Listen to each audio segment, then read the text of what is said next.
Alrighty. Welcome back to Nick Lenz's Comic Corner Classic us Non-Classics. This episode number 2359 and Doubleshot number 2253. We're going to be interesting with this one. We're discussing issues from Amazing Spider-Man 419 and 429, Spider-Man Limited 18, and along with X-Men Volume 2, 59 through 61, and a trade payback for theirs. Now, these issues, for some reason, by the way, here's the, I believe this is 419, I believe it is, yes. These issues, for some reason, I do not know the reason for this. I would love to know the reason for these issues for this question. Now, for some reason, these issues are not in trade. It is by far one of the most strangest things.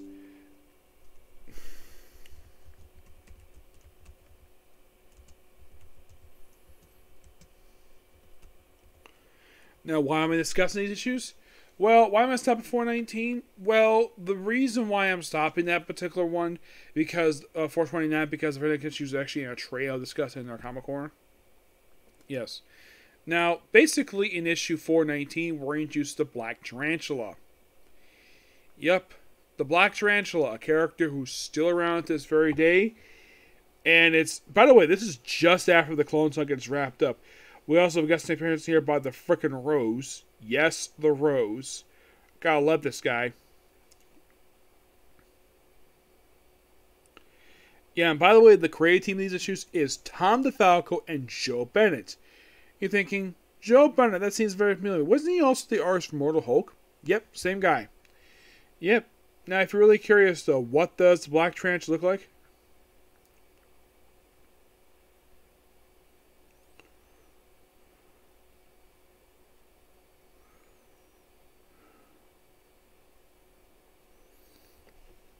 Because this issue is supposed to be his debut appearance.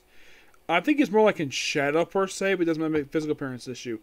Mary Jane, for some reason, is wearing this outfit where maybe it's like an exercise outfit where it shows off her midriff. Yeah, and she wears this a lot. Now, this could be a 90s trend, mostly. Now, these issues are also notorious for bringing back the character. Yeah, so we introduce a brand new villain, the Tarantula, in 419. In 421, basically, they kill off a character named El Lico, who's only here for like 2 issues. And we see also the Rose here, who's actually Jacob Carver. There's also one named Dahlia here. Yes, Dahlia, who actually debuted during the events of Clone Saga. And she's here for these issues. She's here for issues 419 to pretty much basically 428 as a recurring character in the book. Her most recent appearance was actually in Spider-Man the X number 4. Yeah, and her thing is she gets beaten up by the Black Tarantula. Yeah, and she survives, no problem.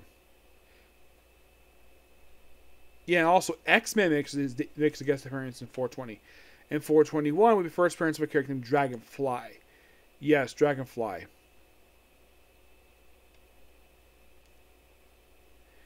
Yeah, she, of course, didn't really appear that much. She appears just in these 4 issues from 420 to 424, and that is it for her.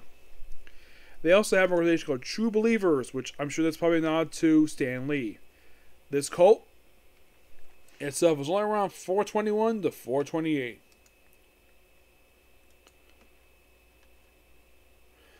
Steven Source is also the artist, too.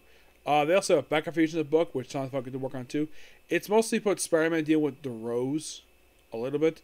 We also got Professor Mark Howard, who's here, who's only here for about 6 issues. Yeah. There's also first appearance of Paul Stacy. Who is Paul Stacy, you might ask? Well, he is Gwen Stacy's cousin. Yes. Who is a brother of Jill Stacy, who looks exactly like Gwen. Yep.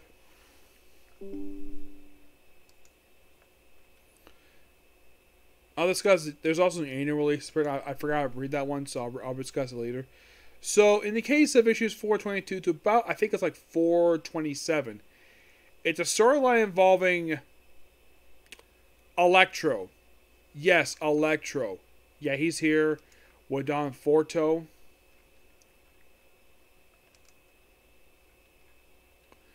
Yeah, and he, of course, is only appearing in this issue. He pops up a little bit later after this. Yeah, the whole thing with Electro, he basically goes nuts. And we also see, well, Spider-Man fighting Electro and then eventually team up with Elektra. Yes, Elektra pops up in these issues. You're thinking, really? Yeah, Electra's here for about 2 or 3 issues. Yeah, there's another one which I'll discuss it later. And apparently die. Elektra apparently 425. Which basically says, so guess what's the X-Men. Well, X-Man. Then in 426, we bring about the return. We basically 426 now. 426, I think about 428, I think it is. We bring about the return of the original Dr. Octopus. Yep, he gets resurrected in issue 427. Now here's the thing. The guy had been dead. Yes, he's been dead.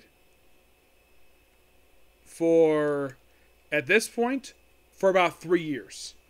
So I guess they figured, though, now's a good time to bring him back. Now, my guess is this is probably something Tom Falco did wanted to do, but he probably wanted to wait until after the Clone Saga was completely wrapped up to bring back Dr. Octopus. They must have realized, though, killing him off was a mistake. And after gone for 3 years, they do, in fact, there's also a storyline here. They do, in fact, wrap up an issue of Spider-Man Unlimited. You're thinking, really? Oh, yeah, really. Yeah, there's a storyline that wraps up there.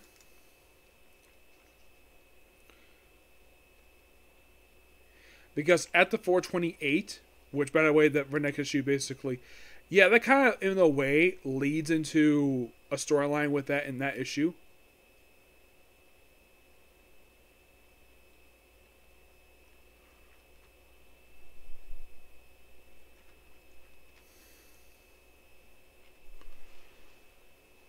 Yeah, so after bringing back Dr. Octopus in 428, we continue the storyline in Spider-Man Unlimited number 18. Which, here's the thing about this issue. It's called The Life and Death and Life of Dr. Octopus. Yeah, this is the one done by Tom DeFalco and Joe Bennett. Mostly put, it continues where this issue left off. And this issue, kind of in a way, at the time, you could think of it as Tom DeFalco retiring Stunner. That is pretty much the whole reason for this particular issue, Spider Limited, is to retire the characters. They've probably figured out at this point she wasn't really needed anymore, and apparently she couldn't move. So yeah, she was effectively retired for this very issue. She wasn't killed per se. She's given a rose by Dr. Octopus, and then she's making a return again until 2013. Which I should point out, though, this came in November, well, actually more like September 1997. Did not make a return again for 16 years. Pops up for 2 issues of Spider-Man, and that was it for the character. Yep. My guess is the reason why that they probably retired her at this point in time. You know, just write her off, have her basically happening for a woman who couldn't move. They should have fact she apparently was a very chubby woman. She couldn't move. She was insulted because of parents. So the doctor was finding her, giving her a rose, him walking off, not saying a word to her at all. He does see her again in this Spider-Man book basically via a hologram. Well, and of course he's like, I never cared what you really look like. He just wanted her to be happy. And she retired once again. Now, I'm not really sure why Slott brought her back for a couple appearances, but it could be because basically he loves Dr. Octopus. But Stunner was definitely a character introduced for the Clone Saga, and because at this point we're trying to move far away from the Clone Saga as possible, we're just going to retire the character. Well, what 429 you might ask? 429 features Spider-Man versus the Absorb Man Titania, which the first time we see Titania in the issue, she's wearing a bathrobe, but she's got like shows off her like basically it's partially open in the middle, like showing like yeah, she's completely naked, and you can tell by look at the artwork like if you're there with Absorbing like Crusher, you are one lucky dude. Your wife is hot. He'd be like, thank you. Because even he knows his wife is hot too. And this is strange. So these two have never had a kid together. But yet he has a kid. Yes, Absorbent has a son. With a different woman. And here's the strange thing though about this. As far as I know, Titania does not know the fact that she has a stepson. She has no idea about this. Yeah, and by the way, Norman Osborn returns this in 429 along with, get this, we also get the appearance by Daredevil. Yes, Daredevil. Yeah, who had previously appeared in the issue of Kenny X-Men. Yeah, it's just kind of weird. And then right after this, he pops up Return for Daredevil. And by the way, when this is 371. This is basically at this point, roughly put up like about just a few more issues away. This is toward the end of the third status quo they have for the book. So, yeah, he's here in a sling, and of course, Spider-Man takes on these two in this issue. And next time they show up would be in Heroes for Hire number 17. Yep, that's next time we see Zor-Man and Titania. Is in that very book, which came out like a year later. Yep. Norman Osborn, well, he appeared in the next issue, which we'll talk about that in another Comic Corner. Norman Osborn was brought back to the Adventures of Clone Saga, and, well, now, mostly put, you have Joe Bennett just doing, he takes over as the art of Spider-Man. Let's see. Because he was not the original artist. Originally, it was a different artist. Let's see. First, it was Steve Saros, who did 419 and 420. I think Joe Bennett took over with, not 421. It may have been 422. Yes, he took over 422. I think he did this book from this point forward. These issues are really good. I thoroughly enjoyed it. Tom Falk did an excellent job with these issues. And I'm going to give these issues a 9.5 out of 10. Yep. I'll be right back.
Alright, sorry about that. I had to use the bathroom. Okay, now, before we talk about the X-Men issue, we're talking about issues of X-Men Volume 2, issues 59 to 61, which, for some reason, like in the case of those Amazing Spider-Man issues, they're not in trade. Do not know the reason for it, they're just not there. Now, for issues, now these issues mostly I think were done by Lobdell, who did these issues. I think so. Let me take a look here about that.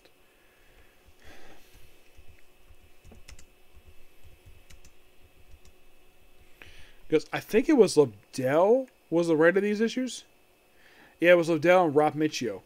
Yeah. And, well, they take care of Hercules. Hercules guest stars issue with Quicksilver. And Great and Creed is in issue 59. In 60, we deal with, well, Shadow King. And basically it's a Storm issue. And then 61 is basically guest appearance by, of course, the Juggernaut. Who's here in this book wearing a suit.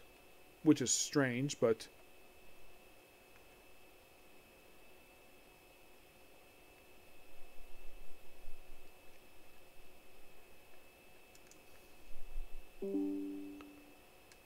yeah. Very interesting set of issues these are. Yep. Now, as for Operation Zero Tolerance. Yeah. This book collects. This is the issues of this book. Generation X, 2631. X-Force, 6770. X-Men, 65-70. Uncanny X-Men, 346. Wolverine, Volume 2, 150-118. Cable, 45-47. And X-Men number 30. What is Operation Zero Tolerance, might ask? It is the very next saga for the X-Men. And this is mostly put in Aftermath Saga. Now, mostly put we have a couple of prelude stuff with Generation X. Which, by the way, Lobdell was writing the book, still writing the book this period of time. And if you're really curious, though, about Lobdell and his time with this book, I think he wrote most of the series.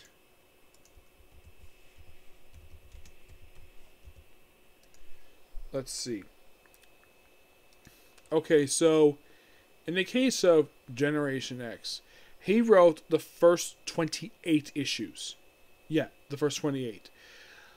Do not know why he left the book for, but he did. Yes, as for Kenny X-Men, the one issue in here, that is written by him as well. For the X-Force issues, that's not written by him, that's written by somebody else. Now, you probably would asking, Nick, why did you cover basically the 3 issues of those 3 issues you covered? Well, the reason why, because basically they're not in trade, and I wanted to cover it. That's mostly the reason why I did it.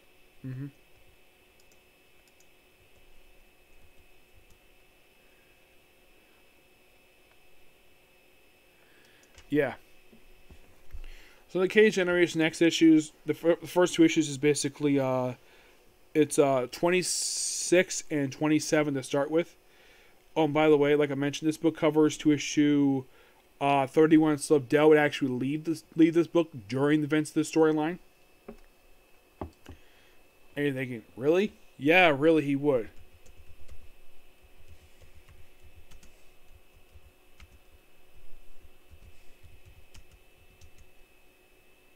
Now, you probably were thinking, who took over for him for the main issues for Operation Intolerance? That was James Robinson. Yep, James Robinson. He would write the 3 issues part of Operation Intolerance. With Chris Bachalo still on the artwork. Yeah, that's basically your raise for that one. But what about X-Men, you might ask? Well,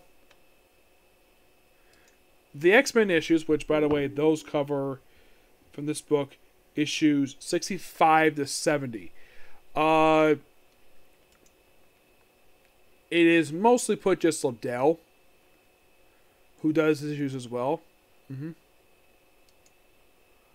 Yeah, pretty much he is the writer of these issues.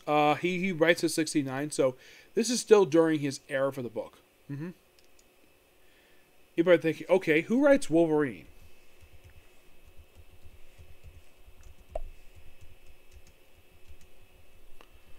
Well, it's not Larry Hama. No, actually, wait, it is him. I thought he finished the run. Let me check that, just be sure about that. Because I could have sworn he finished as part of this.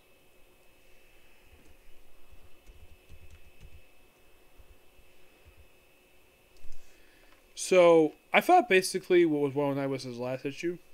Nope. These issues would be his last issues in the book. Yep, it's his last ones. So yeah, he read these issues. Okay, but what about Cable?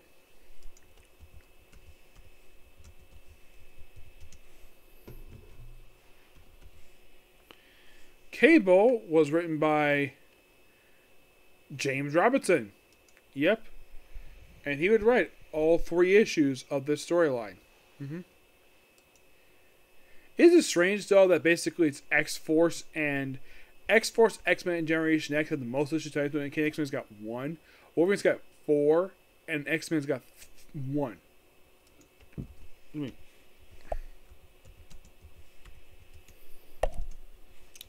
The X-Men issue originally was done by Jeff Loeb. The writer of this book is Terry Kavanoff. Yep. Now, the X-Force issues, well,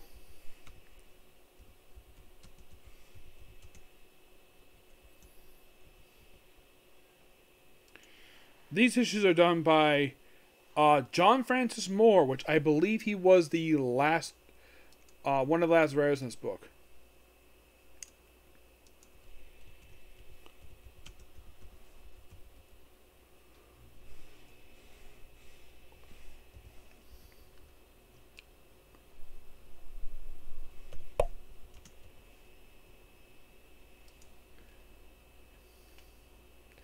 Yeah, he would not lead the book. He would leave the book a little bit after this.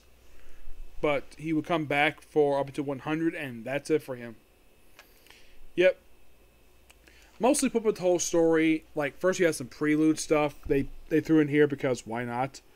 Yeah, they probably included other stuff not related to the storyline, but mostly put preludes. For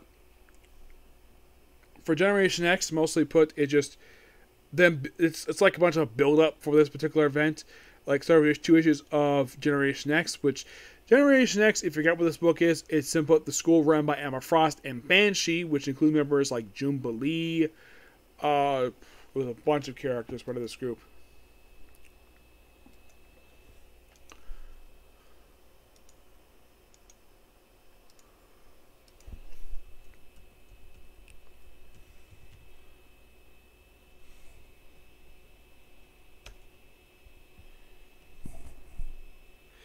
Yeah, basically, the other members are Husk, Chamber, Skin, M, Snitch, Penance, and of course, Jubilee. All these members are still very active with the X-Men. Snitch himself would actually become part of the main X-Men, and later on, also the same period of time, form a romance with, well, Laura. Yep. Yeah. And they're part of he joined the main X-Men team in the Krakatoa era. Penance is basically, aka it's well,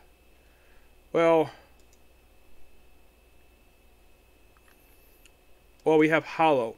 Yeah, she's in these issues as well. She's basically Penance in these issues originally, but she later becomes Hollow.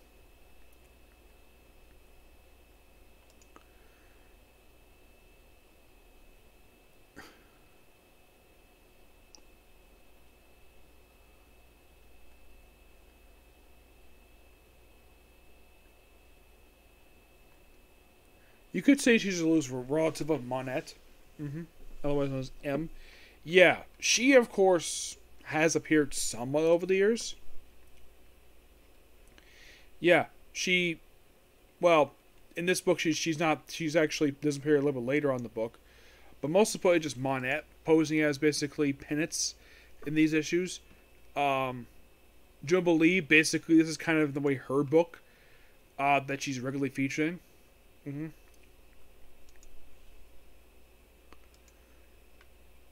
Yeah, and she's pretty much here for the entire series. She's here from the very start until like the very end of the series.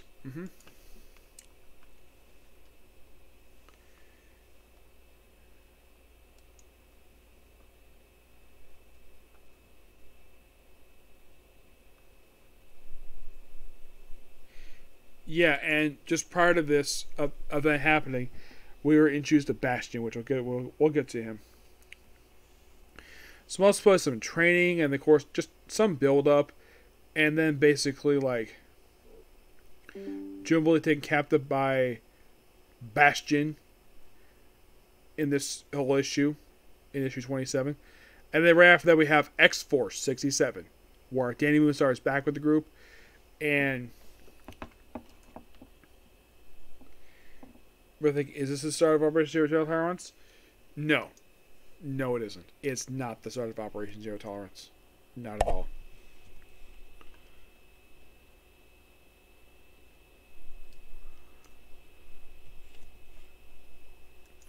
It's more prelude stuff.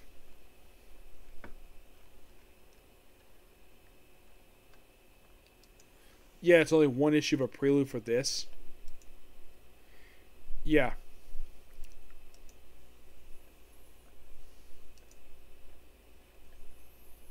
Most of X-Force are part of this time of Cable, Caliban, Domino, Meltdown, Richter, Shatterstar, Cyrene, aka Banshee's daughter, and Sunspot. Domino, well, going here by pre-solo, that was an alias.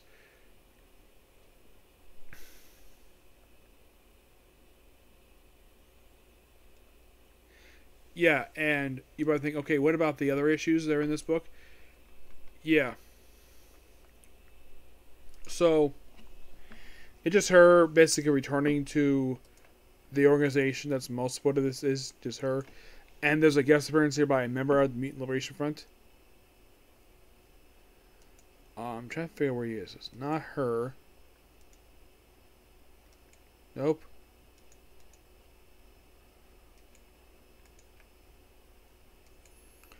It's Wildside, yes. Who is a Rob Liefeld character. Yep.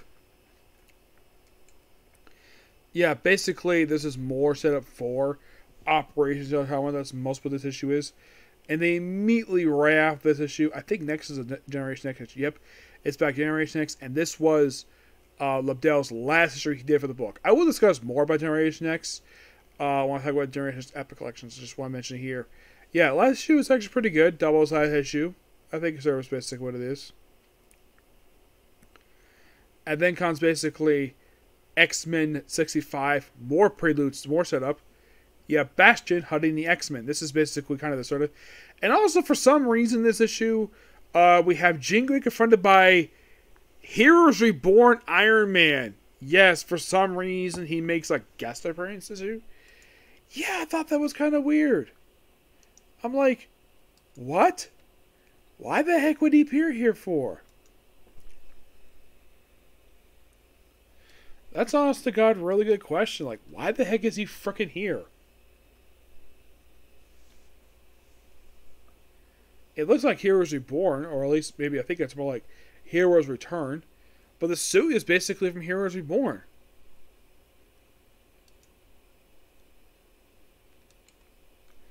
Yeah.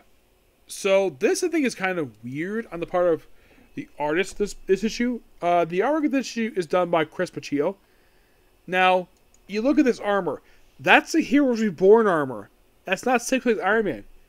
But yeah, I'm not sure why he wears Alpha 4, but he is.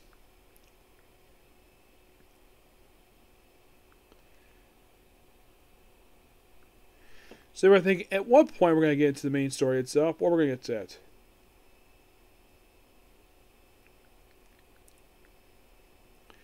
Yeah, it's basically open season.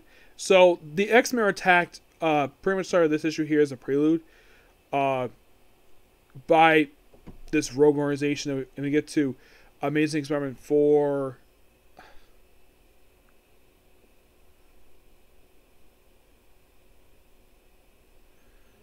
May have missed something here. Hang on.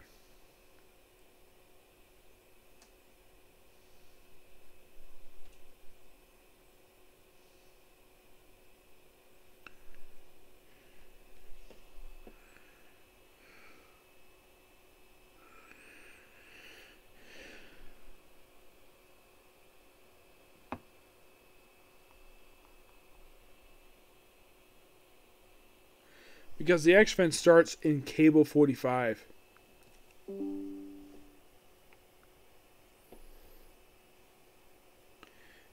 Yeah, because...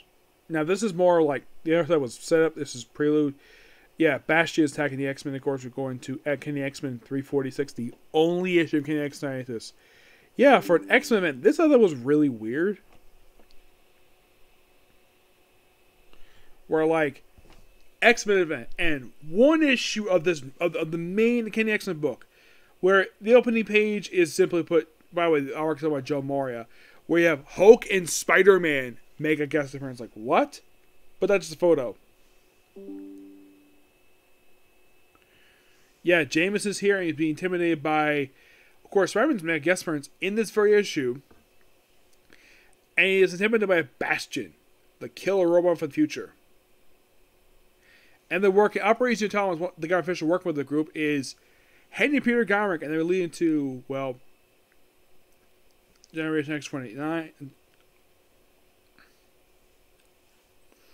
Where they're even attacked by Operation Tolerance. Yeah, throughout the story, the X-Men and the Generation X people and X-Force are captured by Operation Tolerance, and the whole thing is basically like an anti. It's one of the most. You could say it's one of the most biggest crossovers. Oh, by the way, in '65, first appearance of Dr. Cecilia Reyes, who's still around this very day. This at one point was called, I think, yeah, she's still around. This storyline here was pretty much her debut. Yeah, that was pretty much her debut in this very storyline. She's still been around with the X-Men since then. She's mostly just in the X-Men issues themselves and pops up in Daredevil and Kenny X-Men. Mostly just appear in X-Men. Volume 2 as the regular character in that book. But here's the strange thing. After, I think it's like... after, like, X Limited, I think it was like Weapon X. She appeared sporadically. She's still appearing. And most face parents actually issue of Wolverine, of all things. Yeah. Yeah, and of course they're attacking them. Of course, the X-Men are fighting back. They're trying to, up the course of the story. Wolverine gets reunited with June Billy in the story. The storyline itself, in my opinion, is really good. You probably would ask, like, what issues got the most tie-in for this whole thing? I would probably say it's probably X-Men, because basically it has 5 issues participant. Yep. Yeah, and also Iceman rejoins the X-Men. Of course, Cecilia Reyes joins the X-Men during the main issues. Yeah, but because the main X-Men mostly just Iceman versus Bastion in the X-Men issues. Morrow joins the X-Men issue 68, and we have more people joining up with them as we build up to the finale for this particular event. Oh yeah, and also 70 is Doubleshot issue. It's a clear homage to Giant X #1. Yep. But what about, let's say, in the case of X-Force, surprisingly only 2 issues this main event tie into this one, which also has the Vanisher. Yeah, he's part of the story too, somehow.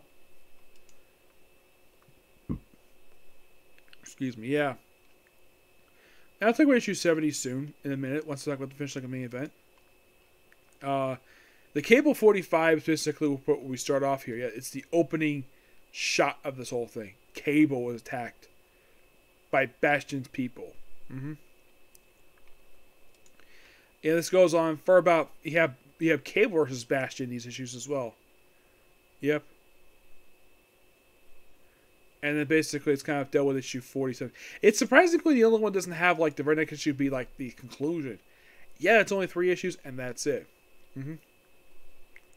But what about the Wolverine issues? Wolverine's actually captured him. He's working with Jubilee to break out. He's working at Bastion, one named Daria. Yeah, and she doesn't really appear very much in the comics. No, not really. She basically was appearing just prior to this. She appeared for this 1 issue that pops up for 2 missions Generation X, and that is it for her. Oh, by the way, the cover for issue 115 for Wolverine, that's the cover for this trade. Yeah, and then you have Bastion on Wolverine. Yeah, Wolverine taking on Bastion in his issues, and Jubilee getting freed too. And it's interesting that Wolverine has 4 issues of his book tied into it. Yeah, and then of course, basically like 118 is kind of like the conclusion, basically of Cyclops being injured in this whole thing. He's fighting Prime Sentinels in issue 118 Wolverine. They're mostly Sentinels created by Bastion. Yes. This overall event was really good. I thoroughly enjoyed reading it. What happened after? Well, X-Men continue on for a little while after this. They basically, their main book, believe it or not. Now, let's first talk about X-Force before I talk about the X-Men. X-Force, issue 70, had a few members leave the team, including Cable himself. He would leave the team and never come back to the team until, I kid you not, 2010. Yes. Actually, no, scratch it. He actually went back before that in 2002 when they did X-Force Volume 2. But this team without Cable, this would last for 36 issues before the team was written out of their own book and replaced with X-Static. Yes, seriously. Excuse me, X-Men. X-Men the series managed to continue for another 45 issues before the series was canceled, issue 475. Where in the final issue, X-Men died. Okay, but what about Wolverine? Wolverine surprisingly will continue the longest aside from X-Men. His book managed to continue on with that numbering for approximately 71 issues, for almost 6 years. He kept the numbering until the book got restarted number 1 in 2003, where we got more interesting half of them. Okay, what about Generation X? Generation X managed to last for a bit less of a time than X-Men. Their book also concluded 75, but their book managed to last for 44 more issues before being canceled. X-Men, they've continued on the regular path they've been going for quite a while.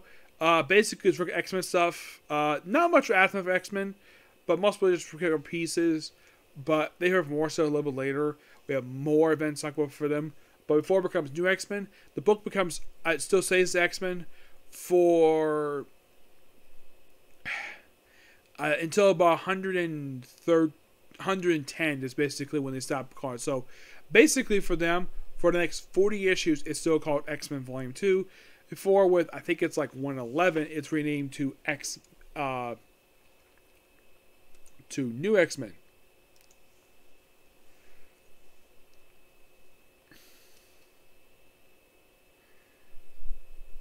Actually, it was 114, I think that was. Yes, 114. So, it was actually for about 43 issues because they have the Eve Destruction stuff. But still good stuff here. And, of course, they resumed. We call it X-Men Volume 2 when New X-Men wrapped up. Yep.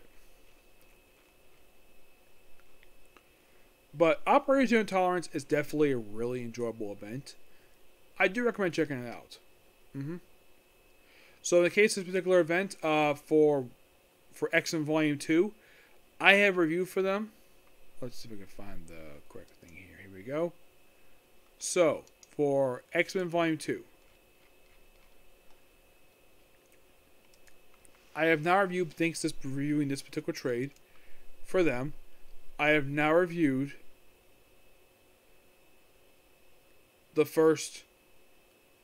I've now reviewed pretty much the first 84 issues. Yep. 1 through 84, all done. Okay. What about Uncanny X-Men?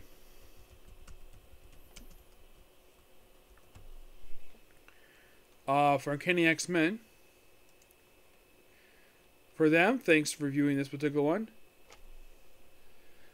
For them, I reviewed up until issue 365. Yep, 365. For Wolverine, basically 118 for right now. X-Force, I've still technically reviewed the first 19 issues plus these issues here and there, but I haven't reviewed the whole series yet. You're thinking, okay, Generation X, well, I've only reviewed the first 9 issues plus these issues here, and that's it. I'm gonna give this book a rating of a 9.5 out of 10. It's a good storyline, and I do recommend it for X-Men fans. So there's that. So that's a particular review. Next up is going to be Martial Magic and Muscles, and I'll probably call it a night after that. Okay, next video. Bye.